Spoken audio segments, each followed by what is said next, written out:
Christmas. Welcome to my house. To my house. It's my house. My house. It's mine, but it's fine. Do you want some hot chocolate? Oh, that's good. Let's go. Yeah. Well, come on in here. Let me take your coat. Awesome, awesome. Well, why don't you go ahead and take a seat. Make yourself at home. Eddie, take off his shoes. Eddie, take off his shoes. I got it, man.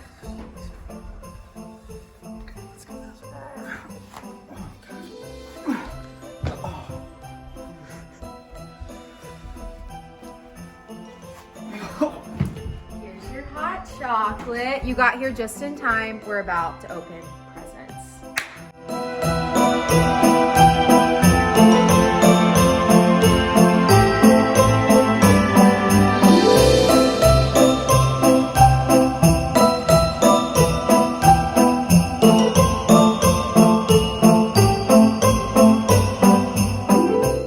Merry Christmas! Guys, thank you so much for joining us today. We hope you had a great holiday season.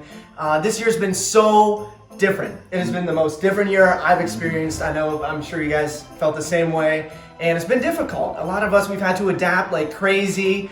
And honestly, I think the season of Christmas has just felt lost. Normally I feel like merry, joyful, and maybe you guys have felt that too. But to me this year, the season has felt completely different. Yeah, I mean, I would agree. I think that this Christmas season has felt like different than any other year that I've experienced. And I've been thinking about this, and it's interesting because, like, depending on what your traditions are, like a big part of Christmas is like we get together and we sing like Christmas carols and these songs that talk about stuff like tidings of comfort and joy or joy to the world.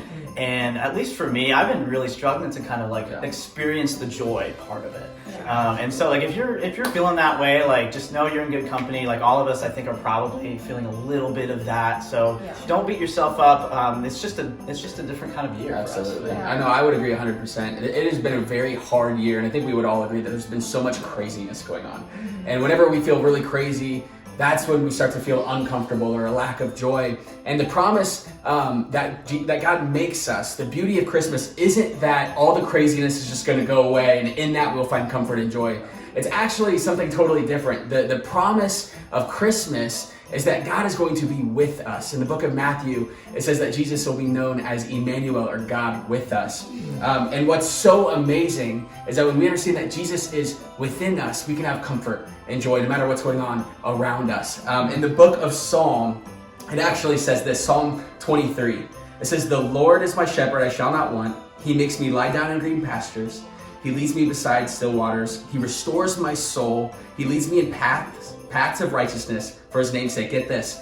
"Even though I walk through the valley of the shadow of death, I will fear no evil, for you are with me. Your rod and your staff, they comfort me." This is a promise for us today that in the middle of all the craziness that happened in 2020, we can still find comfort and joy when we realize that Jesus is God with us. And it doesn't mean the craziness goes away, it just means that he's with us through it all. Right, and that's our hope for you guys this Christmas. We know that there are going to be things that don't feel normal, that don't feel the same. You might not feel as much comfort and joy as you maybe normally do, but we have to cling to the hope of Jesus and all the things that he's done for us and everything that he will continue to do. We hope you guys have a Merry Christmas. We love you so much, and we hope to see you really soon.